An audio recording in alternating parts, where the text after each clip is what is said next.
మనం ఇప్పుడున్న జనరేషన్లో ప్రతిదీ కల్తీగా మారిపోయింది. ప్రతిదీ టెక్నాలజీ అనేది ముందుకు పోతూ రకరకాల అభివృద్ధి జరుగుతుంది.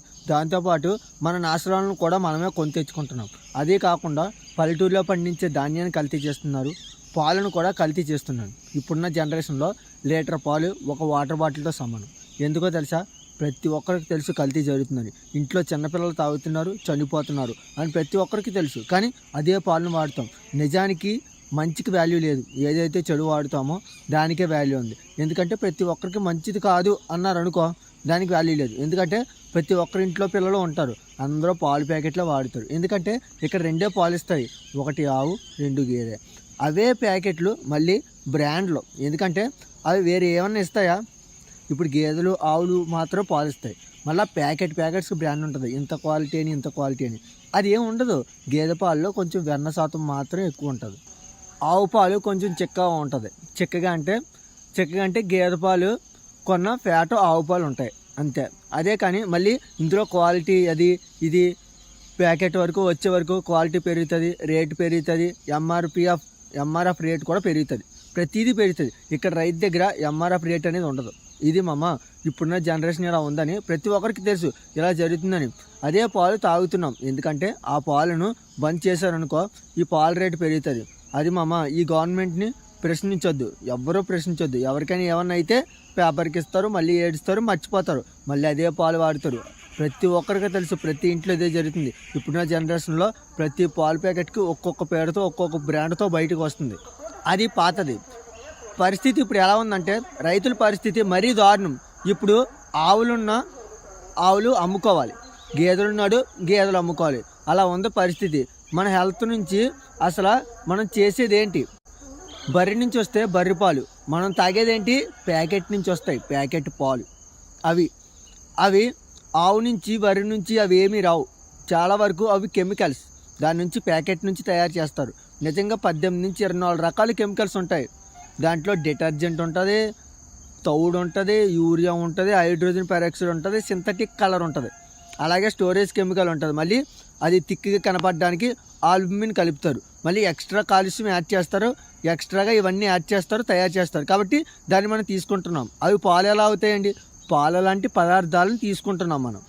నేనేమంటానంటే పాలు తీసుకోండి, పాలు లాంటి పదార్థాలు కాదు. పాలు లాంటి పదార్థాలు తీసుకుంటే ఆరోగ్యం బాగున్నటువంటి ఫీలింగ్ ఒకటే వస్తుంది, కానీ ఆరోగ్యం బాగోదు. అందుకే రైతు పేదవాడిగా, డైరీ కంపెనీలు ధనవంతులుగా మారిపోతున్నాయి. ఏదన్నా తినే ముందు 1-10 సార్లు చెక్ చేసుకోండి. ప్రపంచంలో ఏది పోయినా మళ్ళీ తిరిగి సంపాదించుకోవచ్చు, కానీ ఆరోగ్యం పోతే మళ్ళీ తిరిగి తెచ్చుకోలేము. Health is wealth. వెస్టేజ్లో ఉన్న ఆర్గానిక్ ఉత్పత్తులు వాడండి, ఆరోగ్యాన్ని కాపాడుకోండి. అంతెందుకు, మనం తాగే వాటర్ను కూడా బాటిల్ 10 రూపాయల చొప్పున కొనుక్కుంటున్నాం బయట.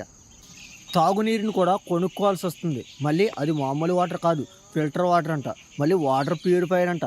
ఒకప్పుడు బావిలో నీళ్ళు, ఇదిగోండి ఈ చెరువులో నీళ్ళు తాగి బతికే మనం ఇప్పుడు ఈ వాటర్ తాగి 60-70 ఏళ్ళకే చనిపోతున్నాం. సో గైస్, దయచేసి మీ అందరికీ ఒకటే చెప్తున్నా, ఫిల్టర్ వాటర్ తాకండి. ఫిల్టర్ వాటర్ వల్ల చాలా అంటే చాలా నష్టాలు ఉన్నాయి. బోన్స్కు అంటే ఎముకలకు కూడా చాలా ఎఫెక్ట్ అవుతుంది.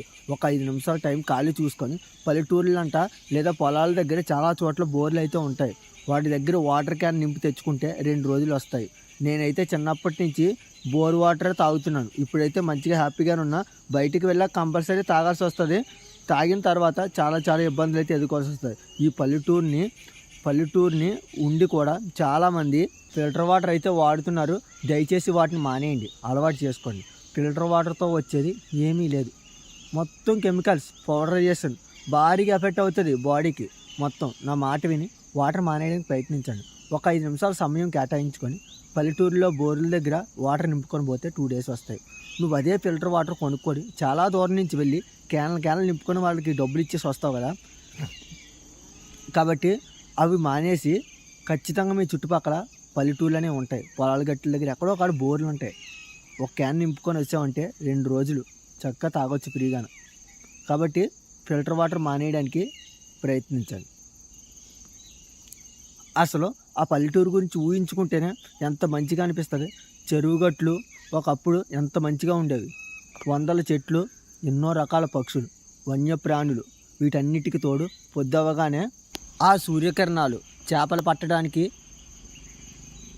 గంగపులు, వ్యవసాయం స్టార్ట్ చేసే ముందు రైతులు మొట్టమొదట కట్టె మైసమ్మను మొక్కి ఆమెను ఇలా అడిగేవారు, అమ్మా మాకు ఎటువంటి అతివృష్టి వచ్చినా అనావృష్టి వచ్చినా కూడా మా చెరువు కట్టులు అంటే గట్లు విరిగిపోకుండా నీళ్లు మంచిగా కాపాడి మా పంటకు కావాల్సింది మొత్తం నువ్వే చూసుకోవాలి అని చెప్పి చెరువు దగ్గర కట్టె మైసమ్మకు మొక్కి వ్యవసాయం అనేది స్టార్ట్ చేసేవారు. అలా ఉండేవి రోజులు కాస్త ఇప్పుడు డెవలప్మెంట్ భాగంగా మనకు తెలియకుండానే కలరం పెంచుకున్నాం. కానీ పెద్ద పెద్ద భవనాలు కట్టి కింద బేస్మెంట్ సరిగ్గా వేయకపోతే ఎలా అవుతుందో అలా అయ్యింది మన పరిస్థితి. కట్టుకున్నాం కానీ మనకు తెలియకుండానే వందల వృక్షాలను నరికేసాం. కానీ దానివల్ల జంతువులు కాస్త ఊర్లోకి వచ్చేస్తున్నాయి. ఇప్పుడున్న చెరువు గట్లు ఇలా నీళ్లు వస్తే అలా విరిగిపోతున్నాయి. కానీ ఒకప్పుడు పెద్ద పెద్ద చెరువు గట్లు లేకపోయినా ఎందుకు విరిగిపోలేదు? ఎందుకంటే అప్పుడున్న వృక్షాలు అవి పూర్తిగా వాటి యొక్క వేర్లను భూమిని అంటుపెట్టుకొని ఎంత పెద్ద వర్షం వచ్చినా ఎన్ని నీళ్ళు వచ్చినా కూడా అసలు విరిగేవి కాదు. మన చెరువు గట్లను మనమే కాపాడుకున్నాం అనుకో. ఇప్పుడు మన ఊరిని మన చెరువు గట్లను మనమే కాపాడుకున్నాం అనుకో, తెలియకుండానే మన వన్యప్రాణులను కాపాడుకున్న వాళ్ళం అవుతాం, మన ఊరిని కాపాడుకున్న వాళ్ళం అవుతాం, మన చెరువులను కాపాడుకున్న వాళ్ళం అవుతాం. అంతకు మించిన మన రైతన్నలను కూడా మనం కాపాడుకున్న వాళ్ళం అవుతాం.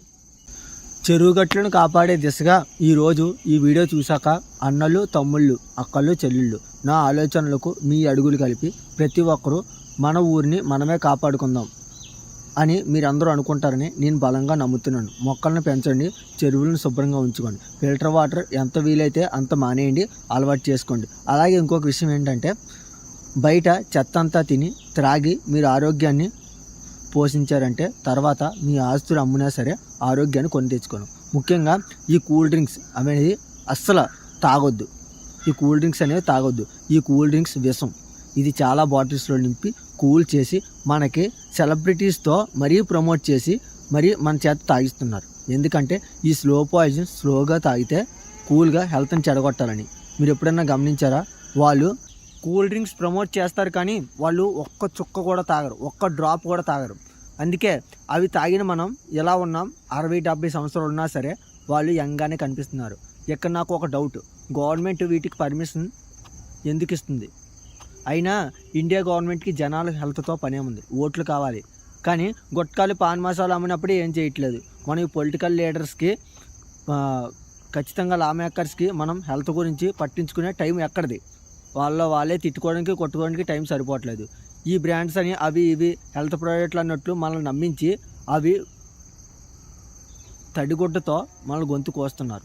మనందరం చెమట చిందించి సంపాదించిన మనీ. సో గవర్నమెంట్ని, ఫుడ్ మ్యానుఫ్యాక్చరర్స్ని క్వశ్చన్స్ చేయాలి మనం. ప్లీజ్ మీ పిల్లలకు వీటిని దూరంగా ఉంచండి. ఇవి కానీ మీ పిల్లలు కొనిచ్చేట్లయితే మీ పిల్లలకు మీరే ద్రోహం చేసిన వాళ్ళు అవుతారు. చిన్నపిల్లలకు ఒక అన్నగా చెప్తున్నా, ప్లీజ్ డోంట్ డ్రింక్ దమ్. మీ అందరికీ ఈ విషయం ఎందుకు చెప్తున్నా అంటే, ఎప్పుడు హాస్పిటల్ పాలు అవ్వద్దని.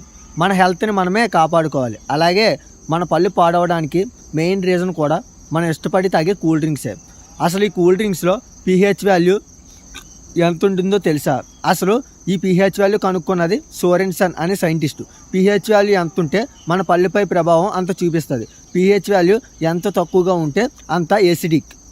ఎప్పుడైతే pH వాల్యూ 5.5 కన్నా తక్కువగా ఉంటుందో అది మన బాడీలోని హార్డెస్ట్ పార్టికల్ అయిన ఎనామిల్ని కూడా కరిగించేస్తుంది. Water pH value 7.2, neutral. Coca Cola pH value 1.9, very acidic. Pepsi pH value 1.9, Fanta pH value 2.4, diet Coke pH value 2.4, Sprite pH value 3. మీరే ఒకసారి చూశారు కదా, ఒకసారి ఆలోచించండి. మన పళ్ళపై ఆ కూల్ డ్రింక్స్ ఎంత ఎఫెక్ట్స్ చూపిస్తాయో మనకి ఆ జివ్వుమని లాగే నరాలు, అలాగే టీవీలో యాడ్ ఉంటుంది కదా, జివ్వుమని లాగే బాధ రావడానికి కూడా ముఖ్య కారణం ఈ కూల్ డ్రింక్సే. కొంతమంది రైతులు పొలంలో ఎరువులకు బదులు కోకోకోలా ఈ డ్రింక్స్నే వాడుతున్నారు. ఎందుకంటే ఎరువుల కన్నా ఇది చవక, ఎఫెక్టివ్గా కూడా పనిచేస్తుంది. ఇంకా మనం చూస్తూనే ఉంటున్నాం, పేరెంట్స్ చిన్న చిన్న పిల్లలకు గ్లాసులు డ్రింక్స్ తాగిపిస్తూనే ఉంటారు. ఇంకా వాళ్ళకి బాడీలో సరిగ్గా పార్ట్సే ఫామ్ అవ్వదు. అలాంటిది మనం వాళ్ళ కూల్ డ్రింక్స్ ఇస్తూ ఉంటాం. వాళ్ళపై ఎలాంటి ప్రభావం చూపిస్తుంది? కూల్ డ్రింక్స్ ఎక్కువగా తాగొద్దు.